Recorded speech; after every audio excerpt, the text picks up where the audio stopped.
You're listening to Blast Podcasting, episode 13. Evangelion Talk. Hello, everyone, and welcome back to another episode of Blast Podcasting. I'm Xander. And this is Anthony. Holy shit, dude. This is going to be crazy. Yeah, this is going to be a really interesting episode. We kind of let a little Easter egg out on our last episode when we were talking about Godzilla, King of Monsters, that we were going to be covering an anime that is one of the late Robin Williams, one of his favorite animes of all time. And before we get into that, Anthony, how you been? Like, there's been a lot going on with quote unquote nerd culture / pro wrestling. You told me some really interesting pro wrestling news yesterday. Yeah. Well, a lot of what's interesting is going on is going to cause me to rant later on in the episode because a lot of it has to go with Evangelion. Because the reason we're doing this is the Netflix thing. So exactly, so we'll get into that later when we get into the Evangelion because I have some ranting to do today. But the one thing I do want to say is this: the big wrestling news. We have an AEW show tonight, as of this recording, free, which I think you're going to watch too, right? Yeah, I'm going to try to check it out, definitely. Yeah.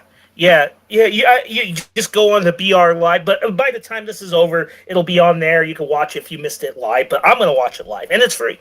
The big news is WWE, they've been in a slump lately, okay? And the way I follow wrestling for me is I have WWE Network, so I don't watch Raw or SmackDown regularly. I watch pay-per-views. Yeah. I watch every pay-per-view they do, which is easier because if you really think about it, that's 5 hours of wrestling every week. Yeah. Plus NXT, if you watch NXT, which I don't. I've been told I should. 205 Live, which is the cruiserweight division, right? Mm-hmm. That's probably like 10 hours of wrestling, plus any other content they show. Plus, if you watch wrestling in general, there's New Japan and Ring of Honor and Impact, and that's a lot of other wrestling. Then we have AEW in the fall. So, I mean, what can you do, right? There's so much wrestling. But right now, there's big shifts in the wrestling world, and WWE has been in the process of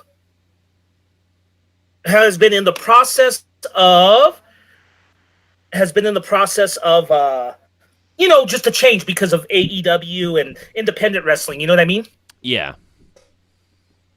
Yeah. So what happened? Well, WWE's ratings have been slumping. So they hired Paul Heyman, who was the founder of ECW. Well, he's been working with them because he's the voice for Brock Lesnar. You knew that, right? Yeah. Yeah.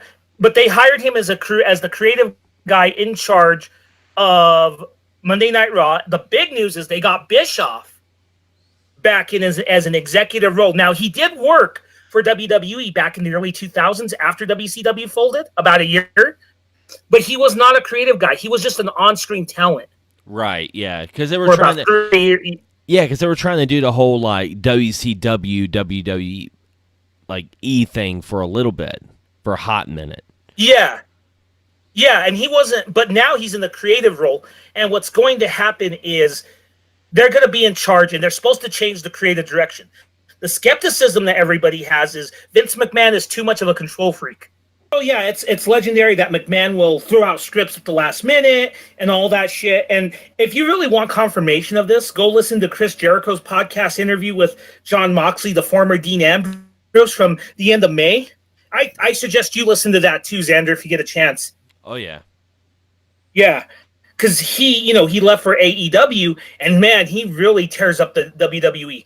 Only thing concerning about Jon Moxley, though, is his wife still works with WWE.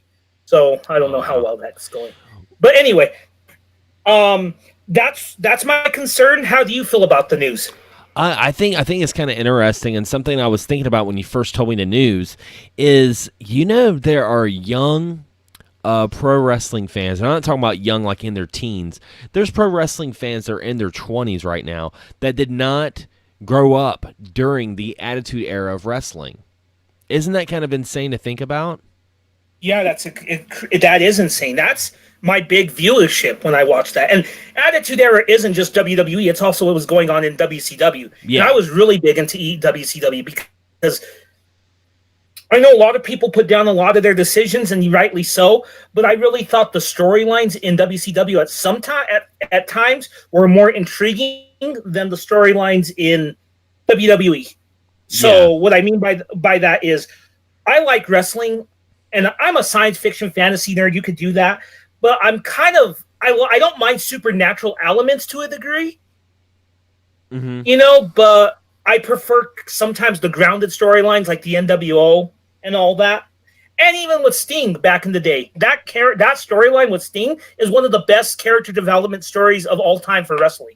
Yeah, it really is, and it's just interesting that we're gonna see what was for a while, like a decade of kind of just staleness of pro wrestling, kind of blossoming into a resurgence with Paul Heyman, Eric Bischoff.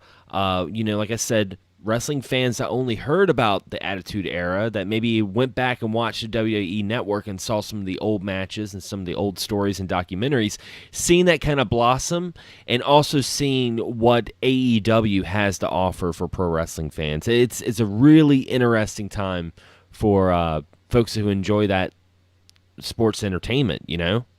I'll tell you this too. If you want to watch some really good wrestling, the thing about WWE Network is it's not just old WWE stuff. They've got ECW and WCW, and they have WCW going back to the '80s, which back then it was part of the National Wrestling Alliance, old NWA stuff.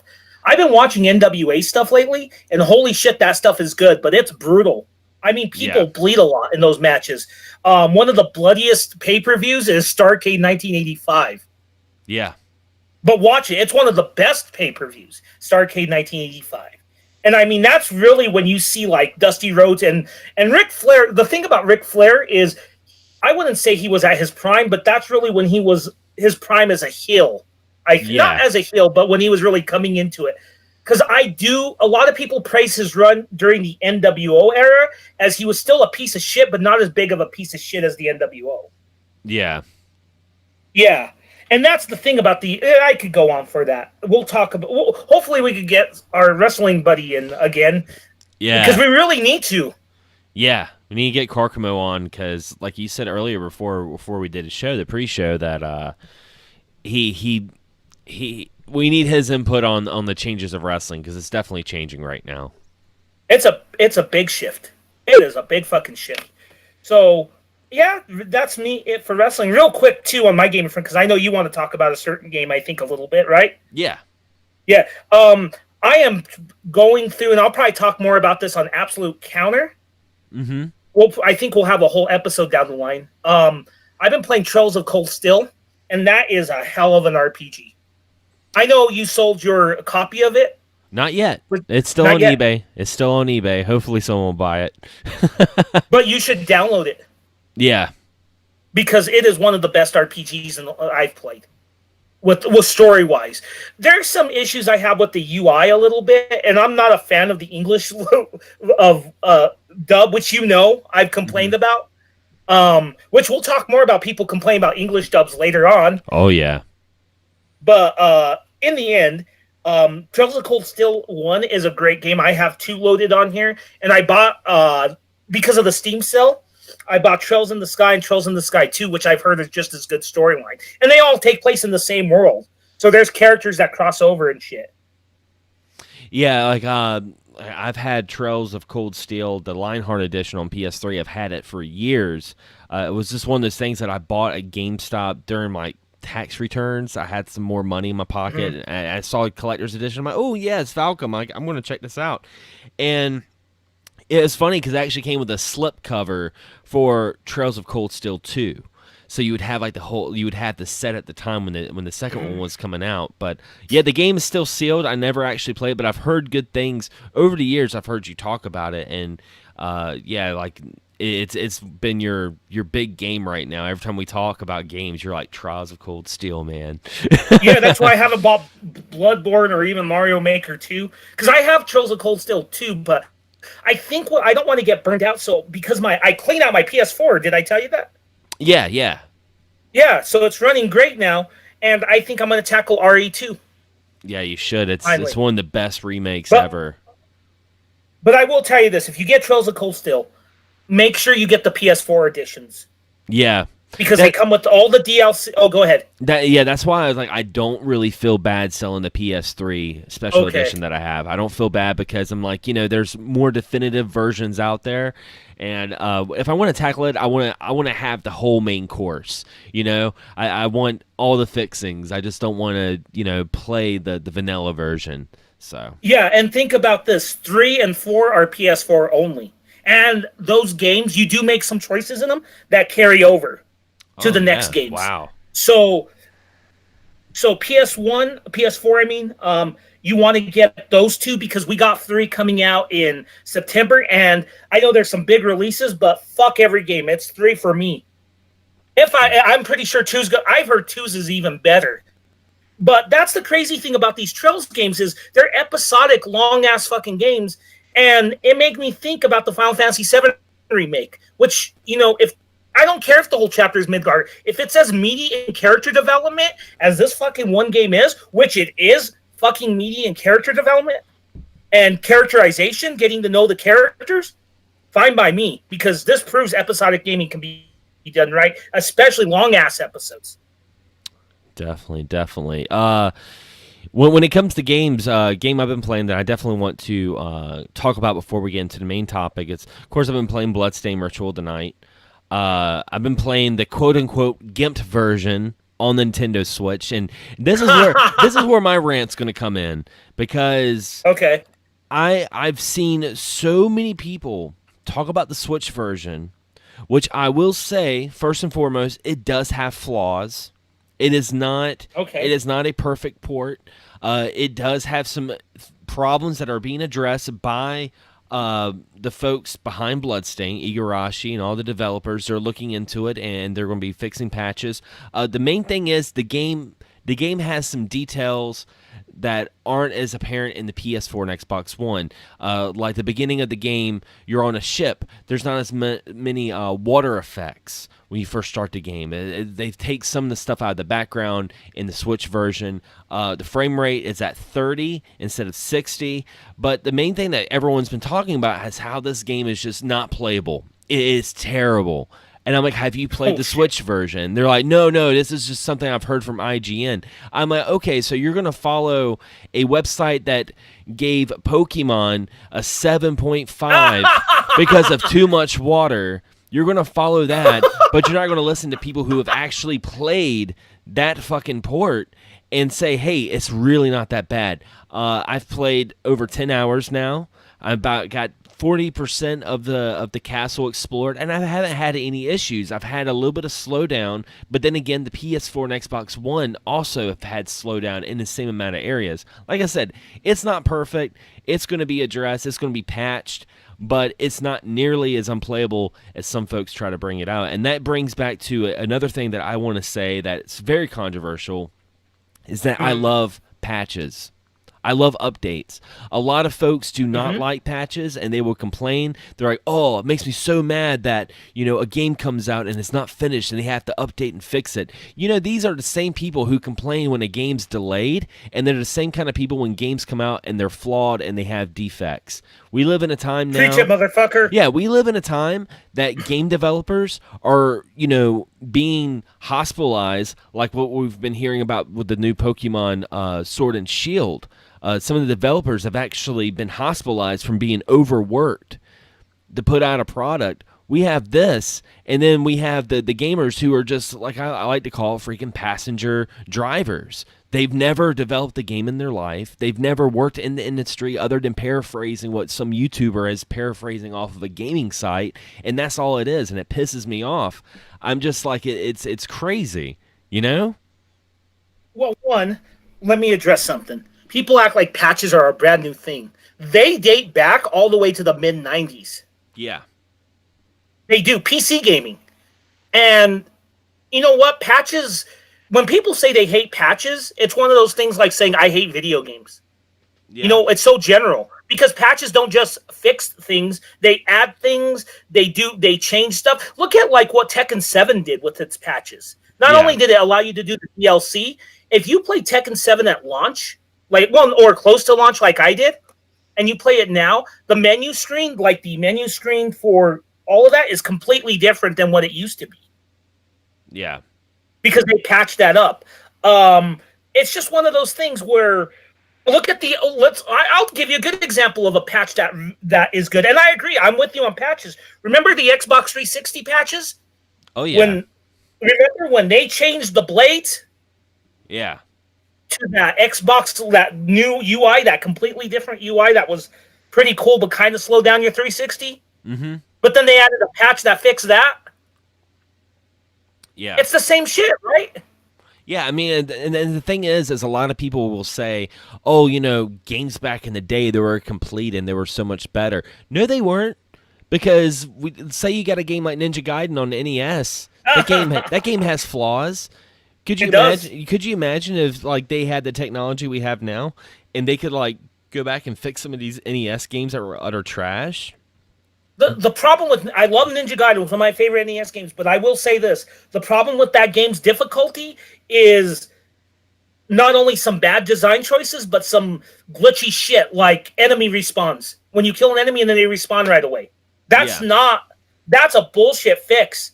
I mean, that's bullshit. That's why if you would reduce the enemy spawner or something like that, or not let it happen, that game would still be difficult, but not bullshit cheap.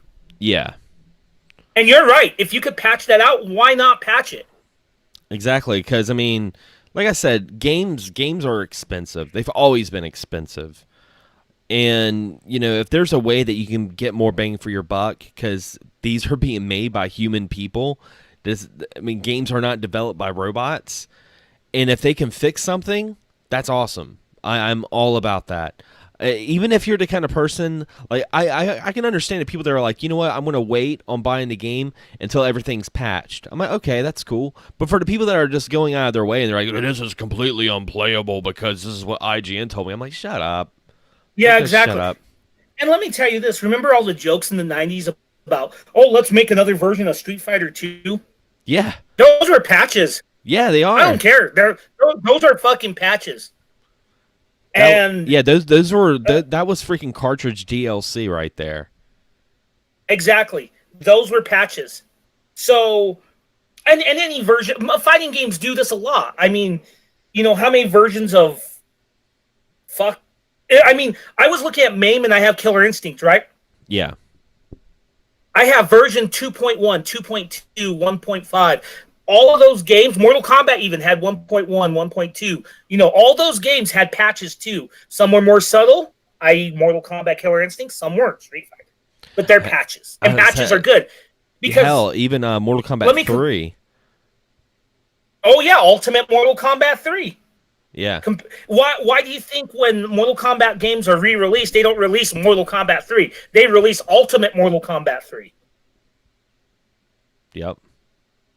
Yep. And one other thing, Street Fighter, the new challengers? Mm-hmm.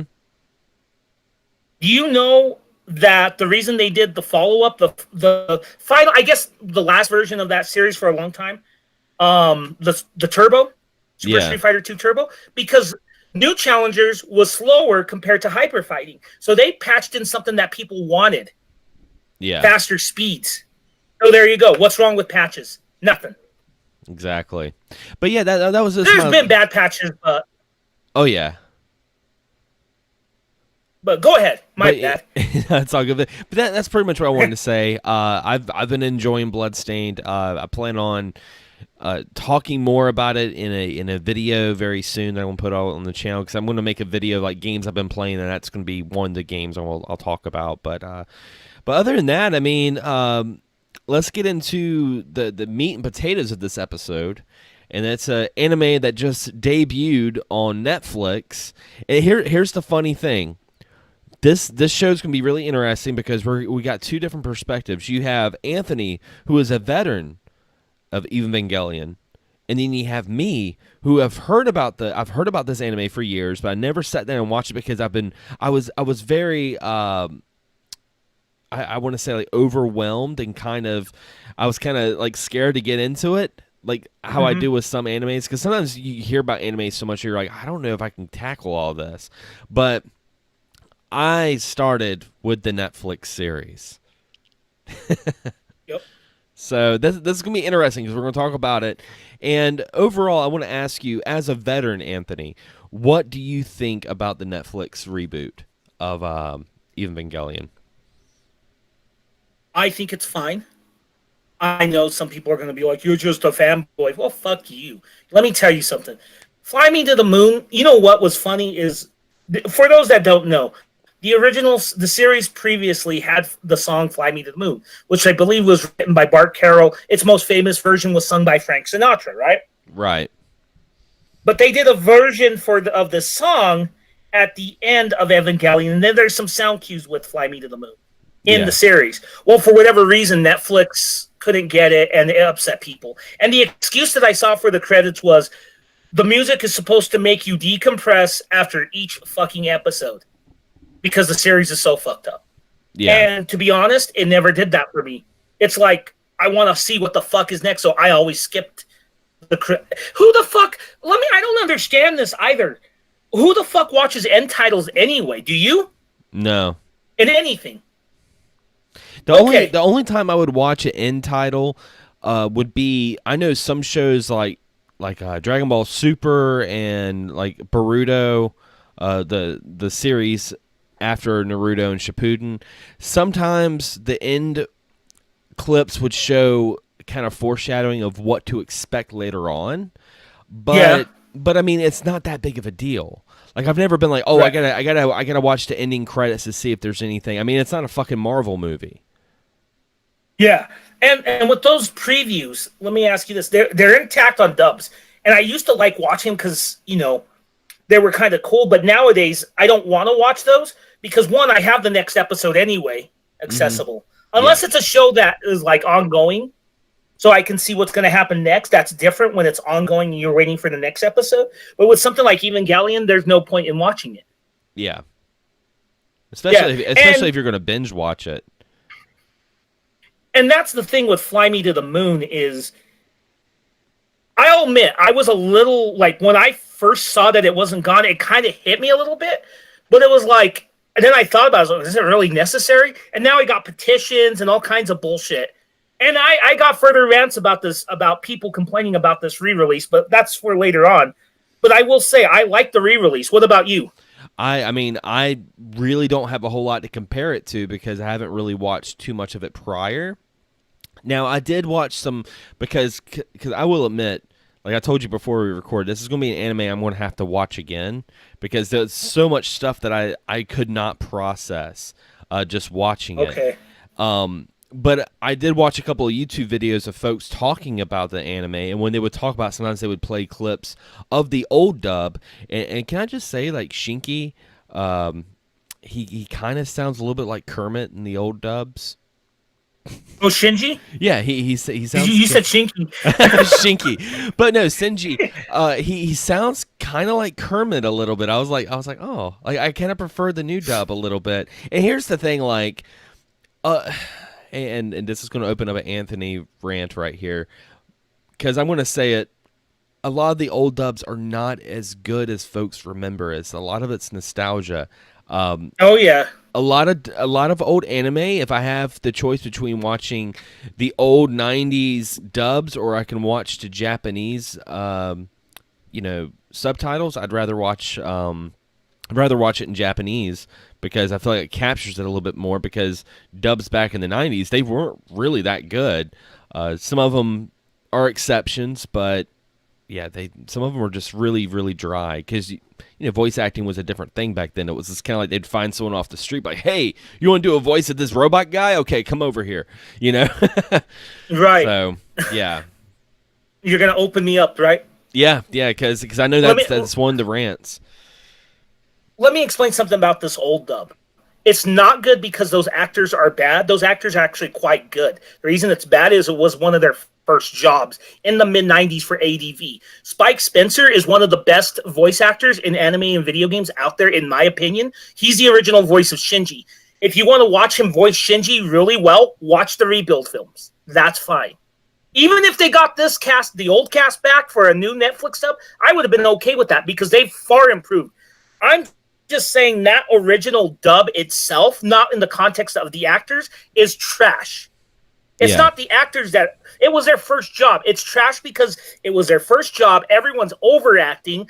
The only actress I never liked in that was everyone loves Tiffany Grant's Asuka, and I don't know why. She sounds like a shrill 40-year-old version. You know how bitchy Asuka is? Imagine a 40-year-old sounding shrill voice coming out of Asuka. Oh wow. And the only reason some people give Tiffany Grant is she's fluent in, and she's a little bit more tolerable in the rebuild films. But the only reason some people like it is, as you know, Asuka is part German, right? And she knows German.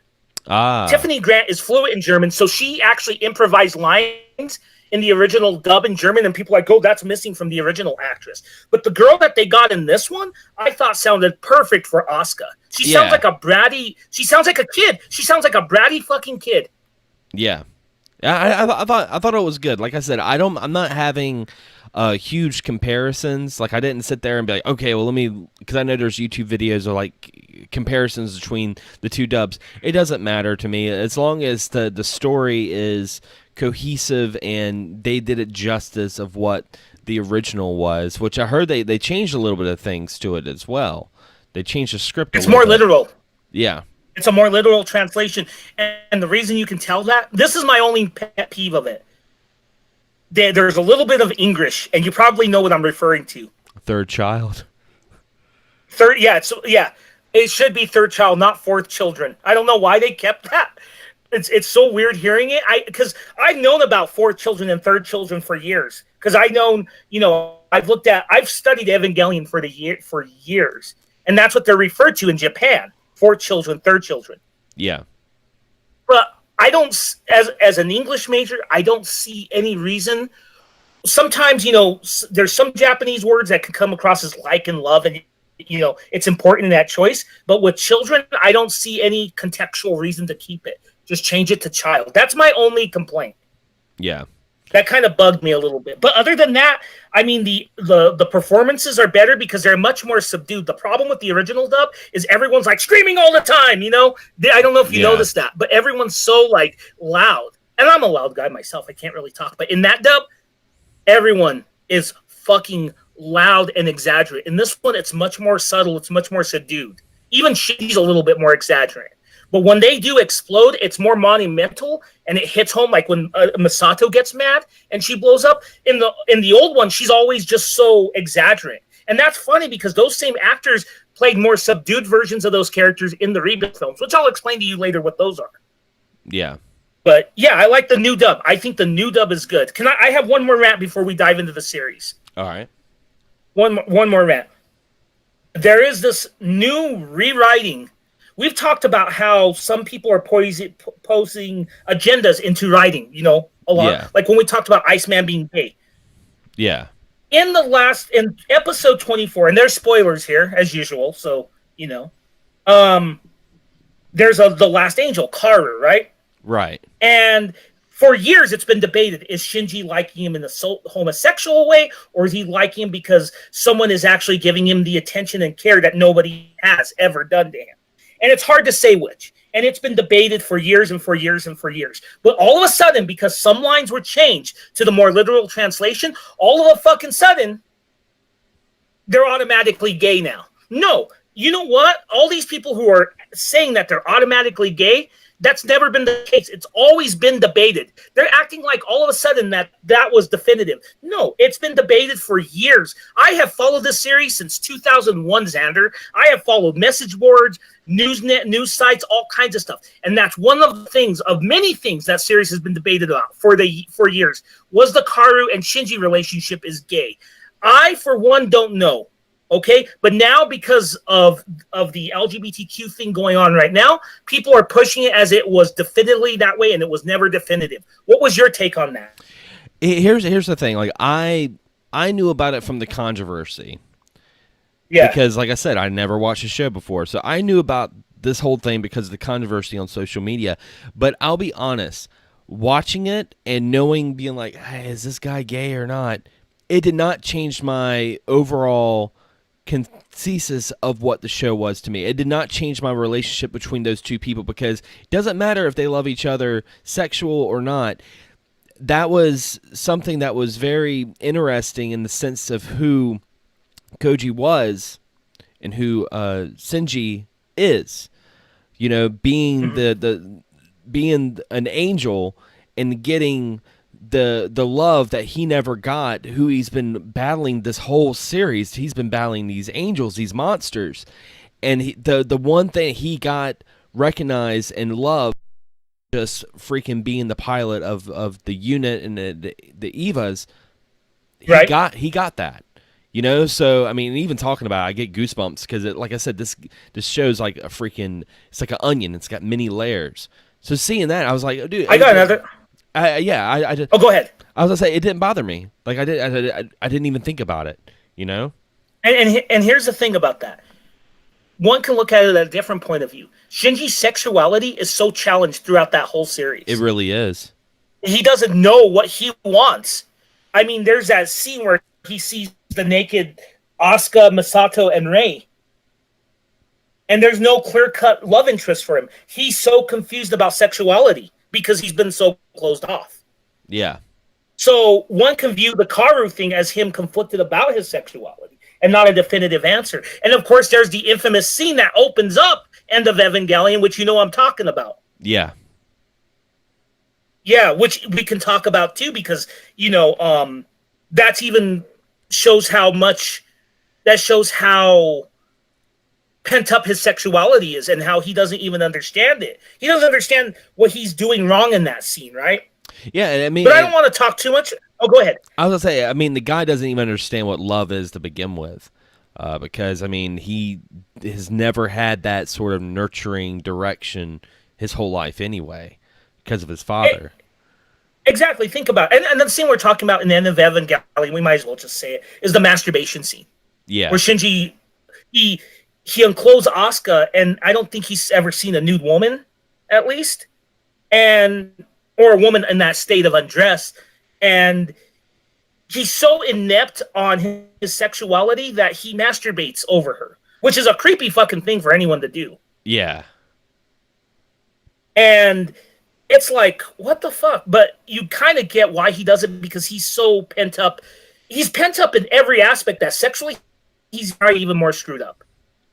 Yeah, it was like it's one of those scenes, like I saw it and I'm like, yeah, that's kind of fucked up. But at the same time, I was just kind of like, he's kind of a fucked up guy to begin with. You know, it's okay. And then let's get into this. For those who who are wondering what Evangelion is, it's from first glance, it's about, you know, these pilots that control these big robots that are trying to stop these things called angels that are like these evil monsters from stopping the world from ending. That's pretty much the like from the first episode, it's like, this is what this is. But by the time you're almost done with it, it becomes a almost exam on psychological fucked upness. Yeah, it is. It really does. Because I remember when I first watched the series, everyone's like, this is the most fucked up series. Those first set of episodes, like, what are they talking about? This is kind of, you know, like atypical. There's a funny little penguin, and there's your little group of, Shinji has his little group of friends and all that. But then once you hit episode 15, the end of that, when they showed the crucified Lilith, that's when everything starts to fucking change. Yeah. And if you rewatch the series, the one thing is as fucked up as it is, it's even with all that humor, it's always been there since the beginning. Yeah. You realize that after you watch it the first time. That's one thing. Like when you watch it again, we don't have to make a whole show, but tell me the next time you watch it again, if you notice that how fucked up it is, even from the beginning. Yeah, because I mean, like the beginning of it, you know, it kind of made me think of Robotech in the beginning of it. It's like, oh, this little boy, he's going to pilot this robot mech, and he's the guy that's going to save the world. And you know, you think, running into anime stereotypes, that okay, he's the dork, he doesn't really have a whole lot of friends, but by in the anime he's going to find himself and he's going to become super badass. That does not happen in this show. No. And think about it, what if 14-year-olds really have to be put in that situation? As ludicrous as that situation sounds, most animes are like, yeah, let's go. And I don't mind the whole power fantasy aspect. There's a reason. Like, I hate when people criticize power fantasies to a degree, unless they're really bad ones. But who cares? We watch them because they're fantasies. We like to see that character become something that he possibly can't. Evangelion, on the other hand, shows what piloting a robot can do and the abuse that you suffer from your father can do while fighting monsters. And Shinji is literally traumatized. Like, it's crazy. There's some fucked up things that the angels do. Like, if he sees when he first sees Unit 1's eye, remember? Yes. He screams. Yeah. Yeah, it's like in another anime, it'd be like, this is cool. But in that one, that's why he's damaged too. Like, he's already fucked up, but piling the Eva and the stuff he has to do fucks him up. Yeah. I mean, he even becomes liquefied juice at one point. Yeah, it gets really, really crazy. And especially like you said, after episode 15, it takes a different turn. And one of the things that you told me when we were, talking about covering this show, you told me, watch the Netflix series and then watch the movie End of Evangelion. You were like, watch the end of that. And it's kind of interesting because here's my interpretation. Both endings are kind of the same, but they take different aspects. Where the end of the show is a psychological ending, and the end of the Evangelion is almost like an end of the things around them. If that makes any sense. One thing is they ran out of money for those last 2 episodes. Yeah, that's what I was. So the end of Evangelion, end of Evangelion is the original planning. And what's funny is if you watch closely in the last 2 episodes, specifically episode 24, they show Misato's and Ritsuko's deaths exactly as they are in End of Evangelion. I don't know if you noticed that. Yeah. Yeah, because there's real fast clips of showing Ritsuko, her body. Remember, Gendo shoots her and she falls in the LCL? Yeah. Yeah, they show a clip of that in episode 24, and they show Misato right before, right after she gets mortally wounded protecting Shinji in that final episode, in that final movie. Mm-hmm. They show her lying there on the ground. So that was the original ending. But one way, I like how you said they're both different aspects. The way I interpret it is this. The episode endings, this is how I interpret it. I think everything that happened outside of End of Evangelion happened in the movies because they showed Ritsuko and Misato's death. They just showed the mind shit that happens in the second half of End of Evangelion, right? Yeah. But what I think is in the ending, the congratulations ending, it's Shinji accepting instrumentality and End is him rejecting it. Yeah. Yeah, yeah, definitely. But it's not right because other people have had interpretations that are just as good. But that's how I interpret it because Shinji is still in the instrumentality and everyone's congratulating him and he's becoming one with everyone as instrumentality. He's being accepted. In it, he rejects it knowing he's still going to get hurt in the outside world. And that last scene, which we should talk about later on, the strangling scene, shows that. Oh, yeah, that strangling scene. I saw that. I'm like, what the fuck? Yeah. So it's like, that's my interpretation. Which ending did you like better, though? I like End of Evangelion, the movie. Yeah, I like that ending a lot more. Well, next year we'll have a third ending. So yeah, that's what I was reading up on. I was reading up that it's still not over. It's just kind of interesting. Here's the thing. Let's talk about Rebuild real quick. Okay. The Rebuild films, which we'll do a whole show on those. Yeah, I definitely would need to check those out. But watch it after you at least watch Evangelion one more time. The Rebuild series is essentially, it was announced in 2006, and they are a retelling of the series. I will tell you that the first movie, and specifically the first half of the first film, is a very abbreviated version of the first 6 or 5 episodes. And they're almost exactly scene by scene. Yeah. It takes a bit of a different turn in the second half. And it becomes a little bit different. And you remember the sniper scene in about episode 6? The first movie ends with that, but it's done differently. But it's still with that sniper scene, remember? With Shinji and Rei. Mm-hmm. shooting that like diamond angel. Yeah, that thing. But it's really with the second movie that it really takes a whole different approach, and it really does. And then the end of the second movie, I'll give you a hint. It ends. It ends where the half of End of Evangelion happens. The Oh middle of wow. End of Evangelion. Yeah. Certain. Do you mind if I say it, or do you want to wait Yeah, to yeah, watch it? yeah. Go ahead. Okay. Third impact happens at the end of the second film. Oh wow. And the third film, which I've never seen, but I do want to watch it, it takes place after Third Impact, and there's something called Final Impact. The other thing that happens too is the other big change is there is a fourth character that joins Shinji and Asuka. I forgot her name, Mari or something, but there's a fourth pilot introduced named Mari, a new character. Oh wow. So they become radically different, and it's crazy because in the third movie, what I heard is there's an anti-nerve rebellion and a sea lake force and all kinds of crazy shit, and it takes place in that post-apocalyptic wasteland that you saw in End of Evangelion. It was something similar to it. Oh wow. So yeah, I think that's something you might want to watch.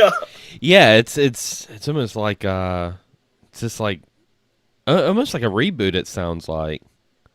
And the rumor is the fourth movie serves as an ending to the rebuild films, but somehow also serves as an alternate ending to the original TV series, which I don't know how the fuck that's gonna work. But it's wow. Evangelion. Yeah. Yeah, and there's something interesting too, because Karu in the films, it references that there's been hints that the alternate reality of the TV series is linked to the movies, because Karu, he wakes up and he goes, "You've never changed, Shinji.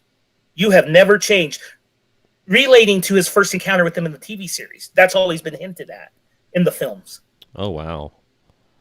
So I think I'm blowing your mind more so than I should say. Yeah, I mean, it's Evangelion. It is one of those shows that people have always said that like it screws up your head. You're like, wow, and you watch it and you're like, okay, well, yeah, I get what you're saying now. I've always hated the term when people introduce people to beginner anime. I hate that term, because what is a beginner anime? Everyone has different tastes. Anime is not just one genre of things. It's a medium. It's a medium. It's not agree. A genre. I agree, because there are so many people that they will tell me, "Oh, I hate anime," and they only describe like an anime show, like maybe like Yu-Gi-Oh or Pokemon, and I'm like, that's not all of anime. I mean, I look at it this way. I think everyone likes anime. They just have not found the anime that they like. They have not found the show they like. A great example would be like, okay, my girlfriend, she doesn't really care for, like, say, Dragon Ball Z. Like it's boring to her. But we watched One Up Girl on Netflix, and she absolutely loved it. Here's the thing. They're both anime. That's a good show. Yeah, they're both anime, but they both have different aspects. I think so. I think when I talk to people and they're like, "Oh, I hate that anime stuff, that Japanese stuff," is very ignorant. I've shown people who hate anime, like I have a friend in school who's very much into science fiction, but he's like, anime doesn't seem it. I've showed him Akira. I said, "You like science fiction, though? I'll show you some good science fiction, hard science fiction anime." My favorite movie of all time is Akira. It's not because it's an anime. It's just because that movie's always had an impact. Yeah. I fucking adore that movie. And I showed him Akira. I said, "Watch Akira, watch Ghost in the Shell. Watch, if you want more psychological shit, watch watch Perfect Blue. Yeah. I mean, watch Paprika. Watch stuff like that, and you'll see." And he watched those films, and he was like, "Holy shit, dude, you were right. Anime's not just like, school kids and shit like that. And it's not a genre. I will say that. It's a medium. Yeah. It is a fucking medium. And that's what it is. Now, did you ever? Because there's. I was like, did you ever hear? Go ahead. I was like, did you ever hear how anime became a thing to begin with? It was all because of World War II.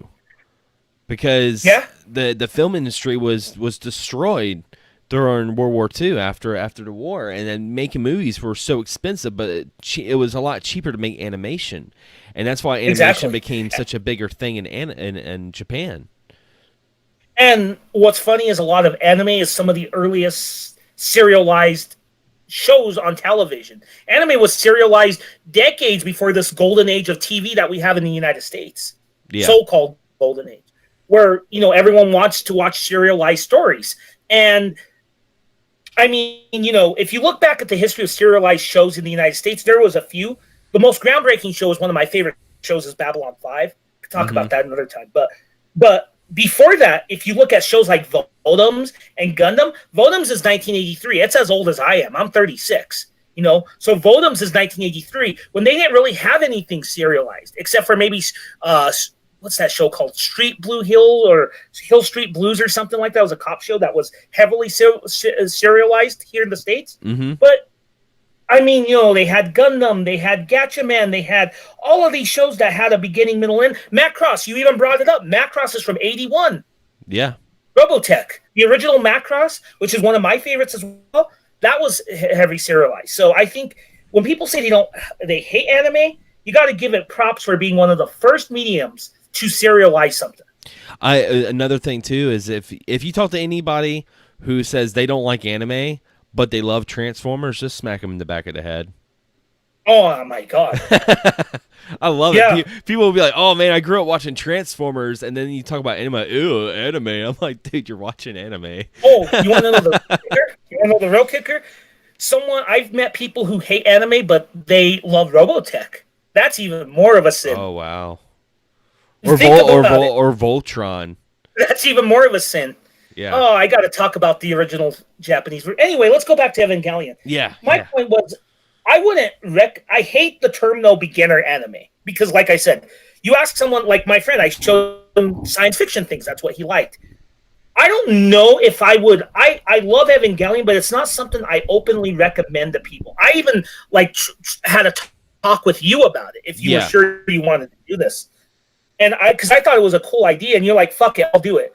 But it's not something like I go, yeah, you have to see Evangelion because I get why people don't like it, and I'm sure you see that as well, right? Yeah, I mean, because it's a lot to soak in, and yeah, it's one of those shows that I have to say that I had to binge watch it because I couldn't imagine watching this show weekly. Like if it was like a weekly, like say it was on like Toonami or something like that, and I was a kid back in school, and it was something I watched like every Monday at 4:00.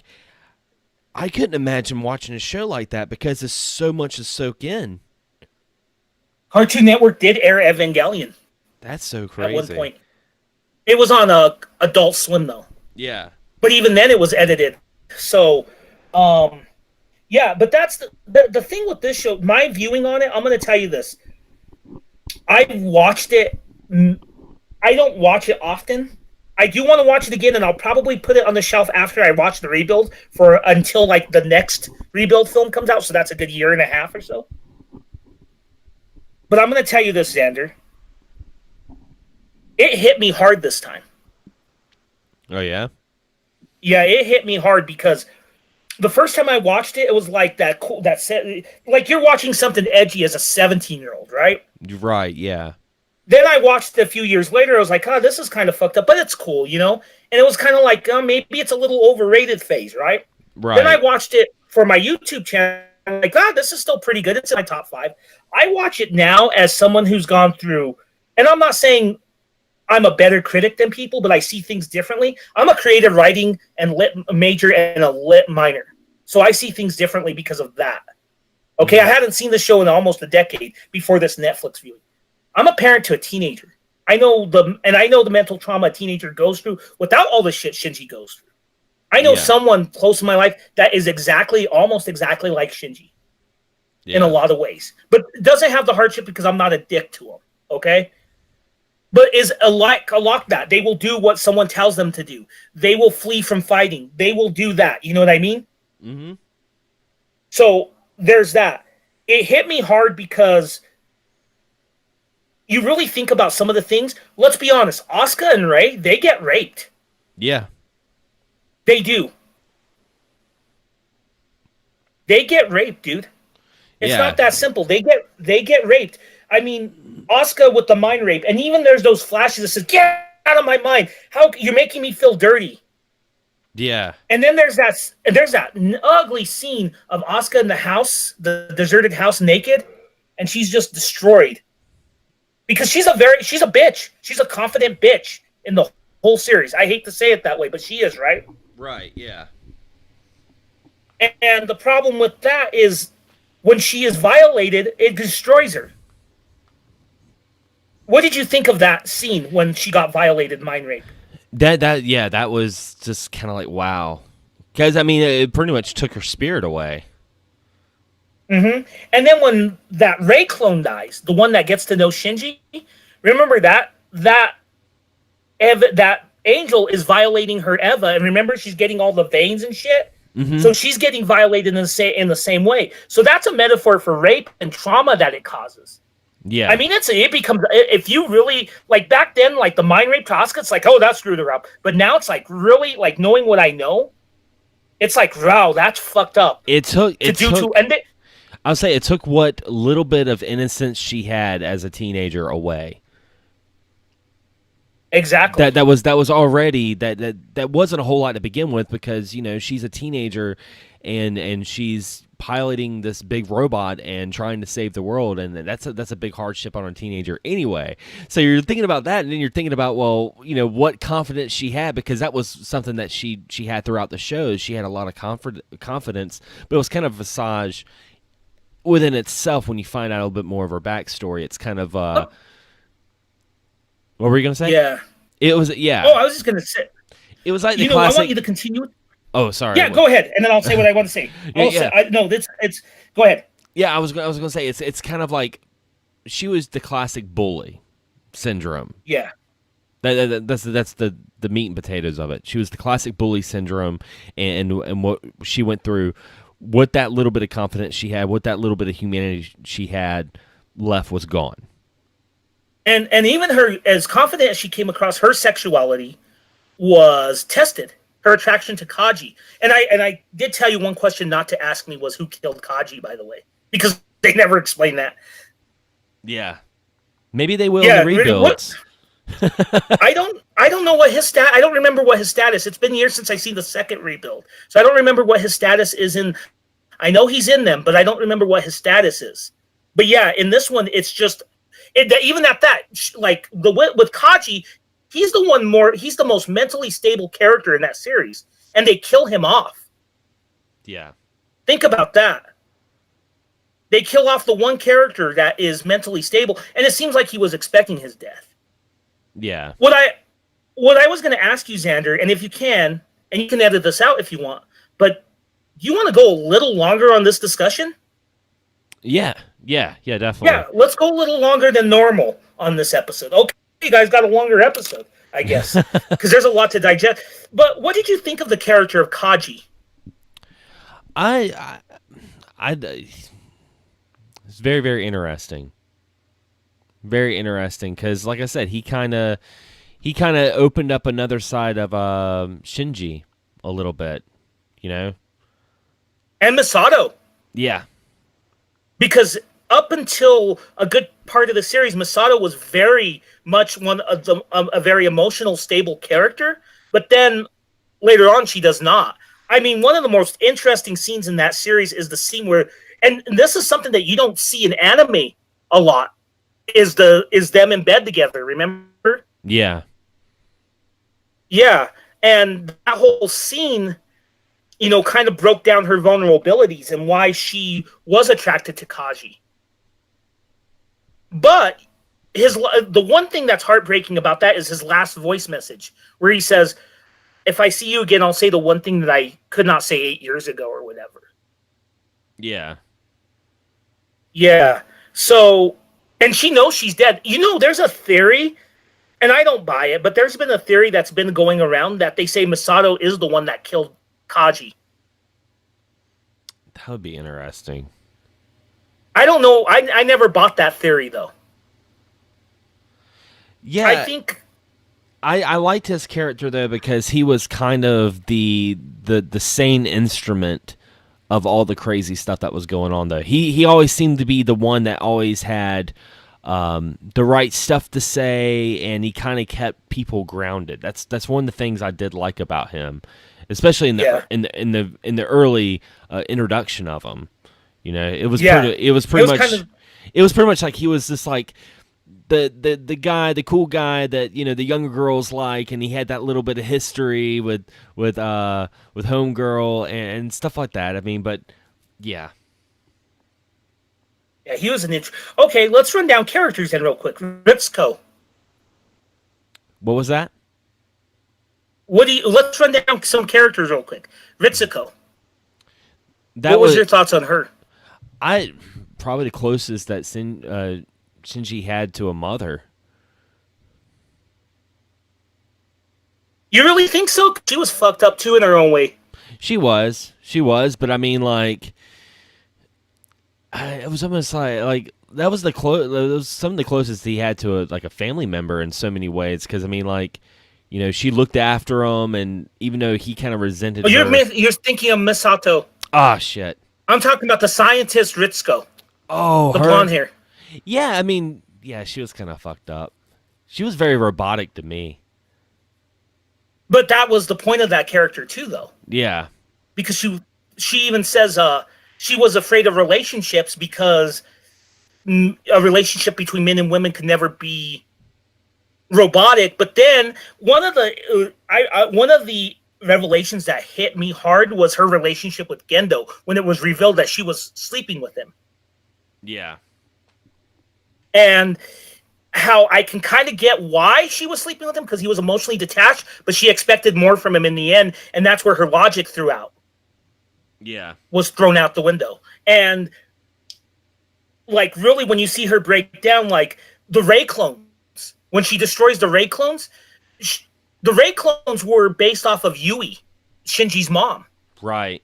And that's why her and her mom hated the Ray clones, because Gendo, as much of a dick as he always loved Yui more than anyone else, no matter who else. So the Ray clones, he cared more for the Ray clones more so than he did for Ritsuko, and that's why she destroyed them, which is a fucked up scene when she destroys the clones. Yeah, and it's kind of funny when you first watch the show. You think he's just looking after Ray because, you know, she's just an injured pilot. Mm-hmm. Because he's like, you know, wanting to make sure she's okay, but then you find out it's like, oh, because of that. And I bet you were kind of confused when Ritsuko's mom killed the little child Ray. Yeah. I remember I was confused. I was like, Ray's still alive. But then when you see the clones, you're like, oh, she killed one of the Ray clones. Yeah. Yeah. So that's what happened. So I don't know. That show's such a mindfuck. Okay, let me run down two more characters, okay? All right. What did you think of... He doesn't get a lot of development, but when he does, it's pretty significant. Futsuke, the second in command of Nerve. I thought there was gonna be more to him than there was. Like, I thought, like, I don't know. Sometimes it made it sound like as if he was.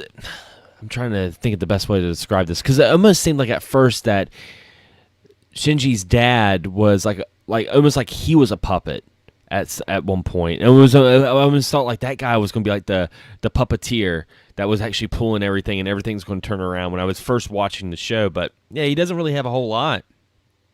Well, he hates Gendo. Yeah. But works for him. That's the ironic part. He hates him because he stole Yui away from him. Yeah.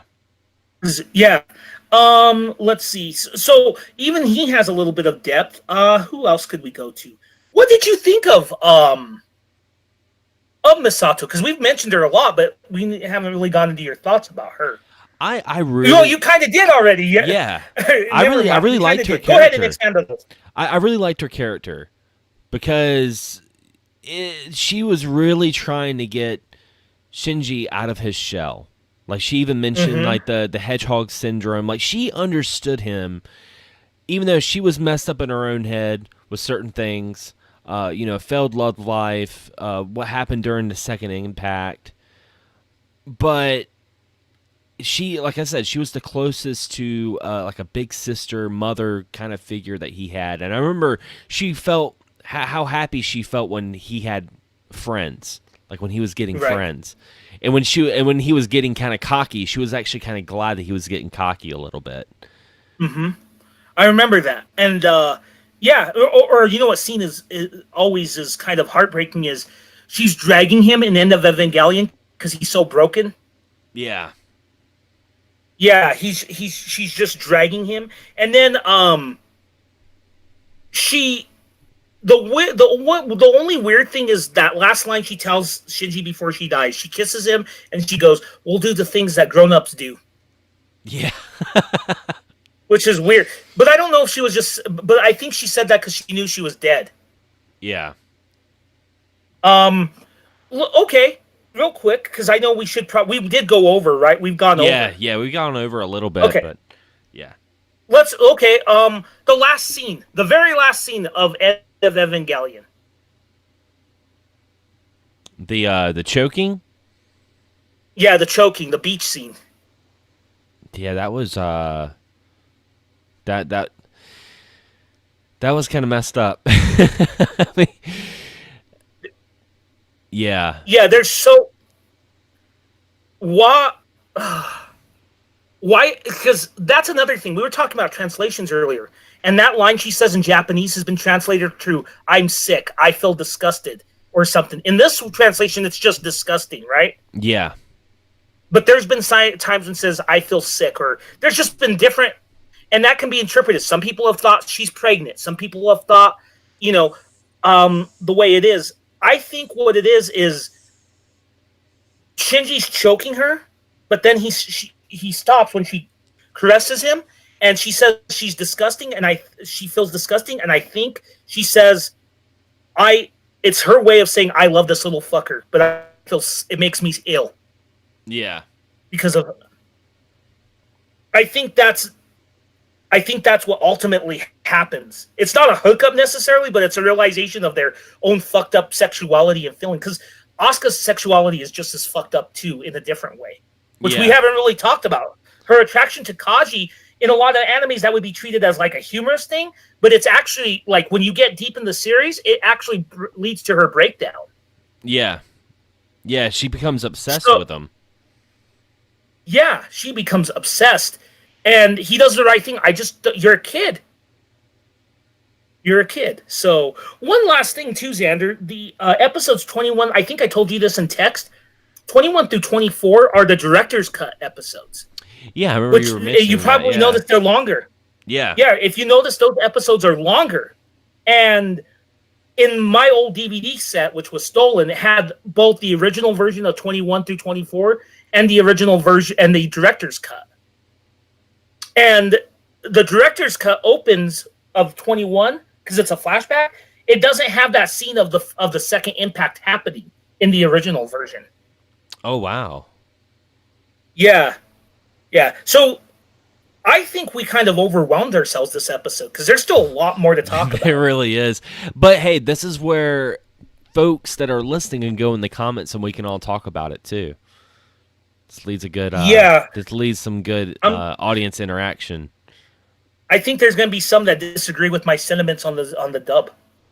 Oh yeah, yeah. I mean, Did some people have completely disowned the new dub just because it doesn't have "Fly Me to the Moon" at the end of it. Some people are just like, "Oh, I'm so disappointed." It's like, just look up the song on YouTube. and you know what, too, Xander? Hmm. They have a German dub. They have the Japanese dub. They have the original. The Japanese dub's never been changed because I watched some of the Japanese dub, and I used to just watch the Japanese dub. Not to say I like dubs. Don't get me wrong, but I like I said I never liked that English, the old dub of Evangelion. So I always watched it, and I remember it because I watched it so much, right? And I Yeah. listened to it, and it's just it. Like the new dub was refreshing to watch because it was lines that were so different. But watching the Japanese dub hit me with nostalgia Yeah. because I had watched it so much. So I knew that was the original dub. Yeah. So hopefully we can get you to watch the rebuild films. And you had one more thing to say, I think, about Shin Godzilla. Yeah, yeah, because I admit, when I watched Shin Godzilla, of course, it's by the same director of Evangelion.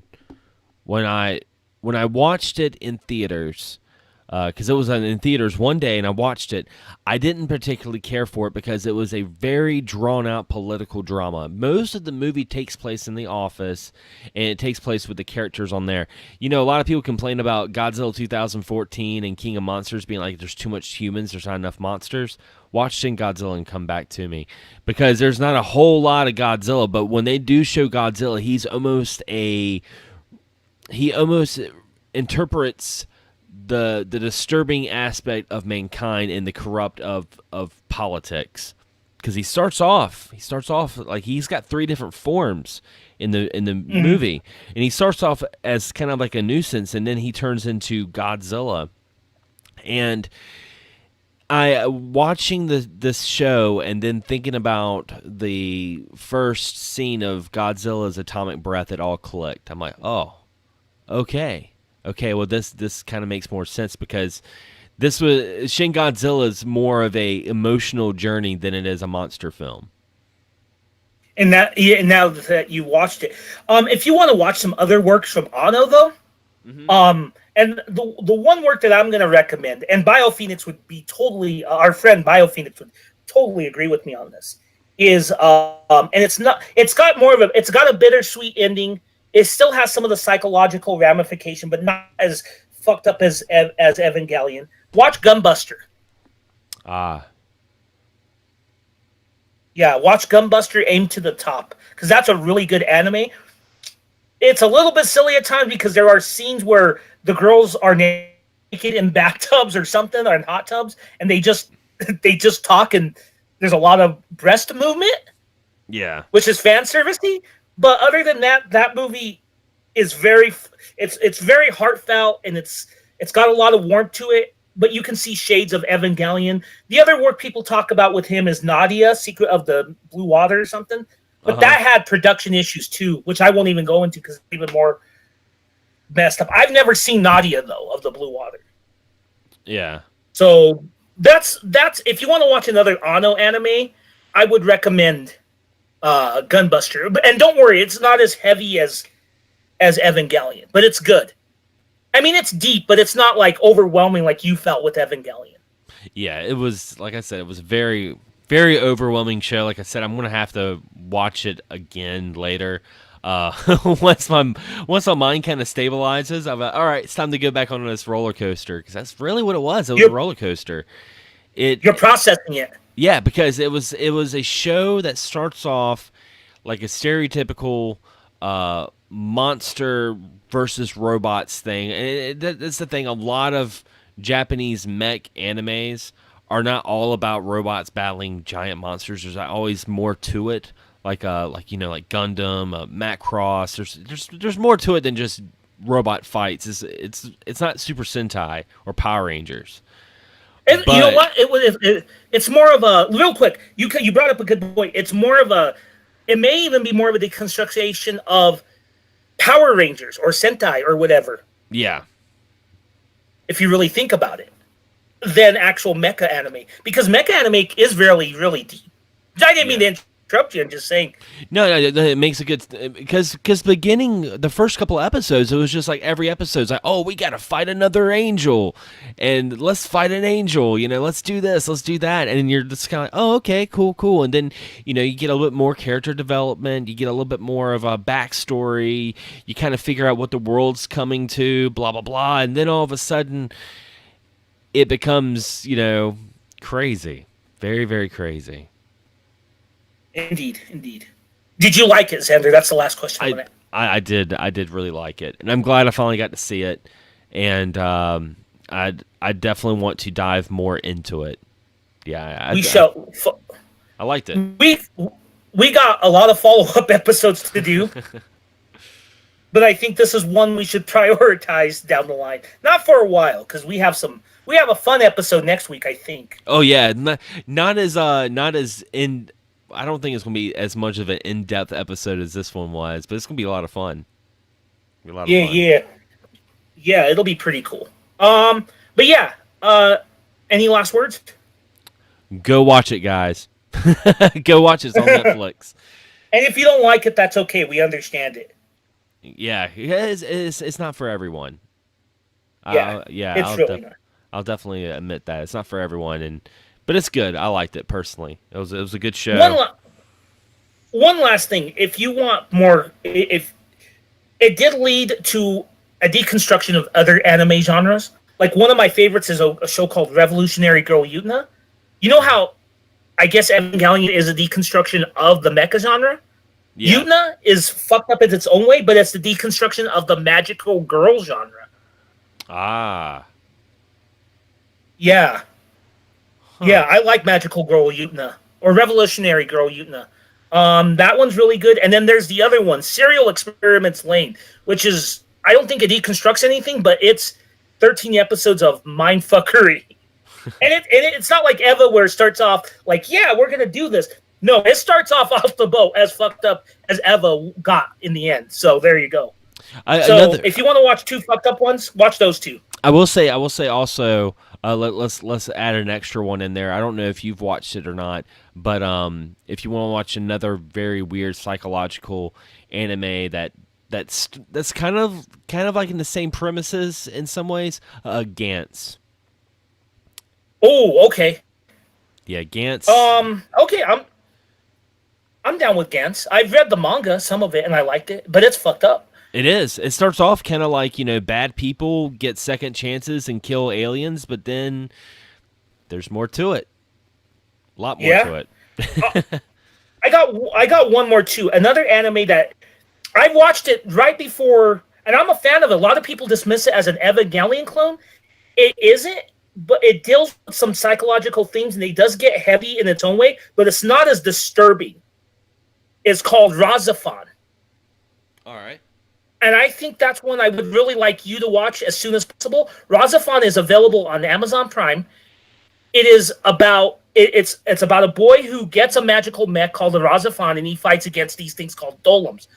But what the show is about, where I guess you can call Evangelion more of an exploration of depression. It does the same thing as Evangelion does, but with the concepts of time and what we do with the time that is met with us, and explores those themes very deeply. But it's not as bleak as Evangelion, but it's still as deep as, because the ending to that one is more bittersweet than Shinji strangling someone on the beach. Yeah, I'll have to check it out. But yeah, we're running close to time. We went a little over, but I think we're going to wrap it up. And I want to thank everyone for listening, and be sure to leave some comments. I'd love to, as a new fan of the series, I'd love to talk to some more folks that are fans like Anthony and veterans, and kind of get my feet in the water with this, man. I feel like it's a very big learning process show, but I really did enjoy it. And when we come back, we're going to be doing a really interesting episode on a very interesting crossover movie, and that's all I want to say about that. It's going to be absolutely tubular. Anyway, guys, as always, thanks for listening, and we'll be blasting off to the next episode.